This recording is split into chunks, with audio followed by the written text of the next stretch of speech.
Hello दोस्तों, मेरे एक व्यूअर मिस्टर आरपो बोरा ने मुझसे एक क्वेश्चन पूछा कि वो एक मिडिल क्लास फैमिली से बिलोंग करते हैं और 15 सालों के बाद वो एक फ्लैट खरीदना चाहते हैं, तो वो कितनी अमाउंट की एसआईपी 15 सालों के लिए करे कि वो अपने फ्लैट के गोल को अचीव कर पाए। तो सबसे पहले मैं मिस्टर आरपो बोरा को यही बोलूँगा कि 15 साल के बाद आप जो फ्लैट खरीदना चाहते हो उसकी एवरेज वैल्यू हम 50 से लेकर 70 लाख के बीच में मान के चलते हैं। तो कितने रुपए की एसआईपी आपको करवाना पड़ेगी, हम इस वीडियो में उसके बारे में जानने की कोशिश करेंगे। तो सबसे पहले मैं आपको यही सलाह दूंगा कि आप अपनी रिस्क एपेटिटी को ज़रूर चेक करें, यानी कि आप कितना रिस्क ले सकते हो। अगर आपकी रिस्क एपेटिटी हाई है तो आप स्मॉल कैप या सेक्टर म्यूचुअल फंड में अपने इन्वेस्टमेंट को स्टार्ट कर सकते हैं।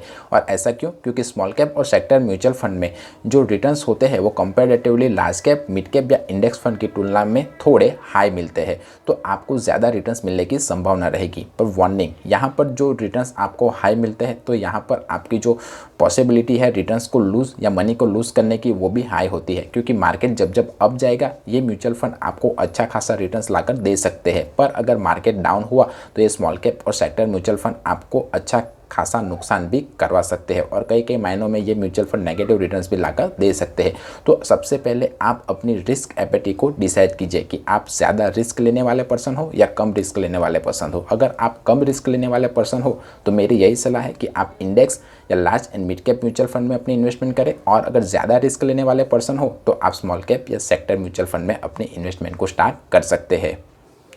तो मैं आपको दोनों म्यूचुअल फंड के रिटर्न्स के बेस पर कैलकुलेशन करके बताऊंगा कि अगर आपने 10,000 रुपीज़ की मंथली एसआईपी स्टार्ट की हुई है तो 15 ईयर के बाद कितनी अमाउंट आप कमा सकते हो। तो अगर आपने ब्लू चिप म्यूचुअल फंड में 10,000 रुपीज़ की एसआईपी अगर स्टार्ट की हुई है और हम अगर मिनिमम रिटर्न्स एक्सपेक्ट करें वो अगर 10% का एक्सपेक्ट करें तो 15 सालों के बाद जो आपकी इन्वेस्टमेंट वैल्यू होगी वो अराउंड 41,79,243 रुपीज़ के आसपास होगी। पर अगर आपने इसी 10,000 रुपीज़ की एसआईपी को स्मॉल कैप या सेक्टर म्यूचुअल फंड में निवेश किया होता और अगर हम रिटर्न 15% का ही पकड़ कर चले तो आपकी जो 50 एसआईपी की वैल्यू 15 ईयर के बाद 67 लाख के आसपास होगी।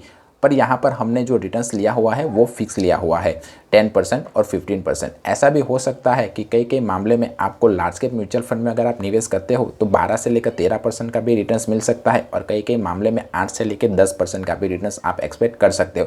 तो ऑल ओवर रिटर्न्स हम 8 से लेकर 20% के बीच में हम कैलकुलेट करके चले तो आपको अराउंड 50 से लेकर 60 लाख के बीच आपको 15 सालों के बाद मिलेगा।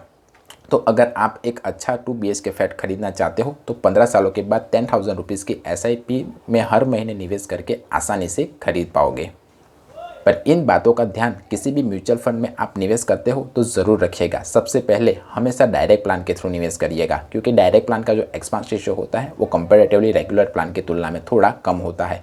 नंबर 2, हमेशा अपने फंड मैनेजर या फंड एडवाइज़र की सलाह ज़रूर लीजिएगा। नंबर 3, लॉन्ग टर्म के लिए निवेश करिएगा, मेरा मतलब 15 साल या उससे ज़्यादा के लिए। नंबर 4, हमेशा यानी कि हर साल अपने कैटेगरी एवरेज के रिटर्न्स के साथ अपने म्यूचुअल फंड के रिटर्न्स को कंपेयर करते रहिएगा। अगर आपका म्यूचुअल फंड अपने कैटेगरी एवरेज के रिटर्न से खराब परफॉर्मेंस दे रहा है तो जितना जल्दी हो सके उतना जल्दी आप अपने म्यूचुअल फंड से बाहर निकल जाएंगे या स्विच हो जाएंगे। अगर आपका क्वेश्चन का आंसर आपको मिल गया है तो एक लाइक तो बनता है। अगर म्यूचुअल फंड से रिलेटेड कोई और क्वेश्चन या क्वेरी हो तब भी आप मुझे कमेंट करके पूछ सकते हो। मिलते हैं अगले वीडियो में, तब तक के लिए बाय बाय।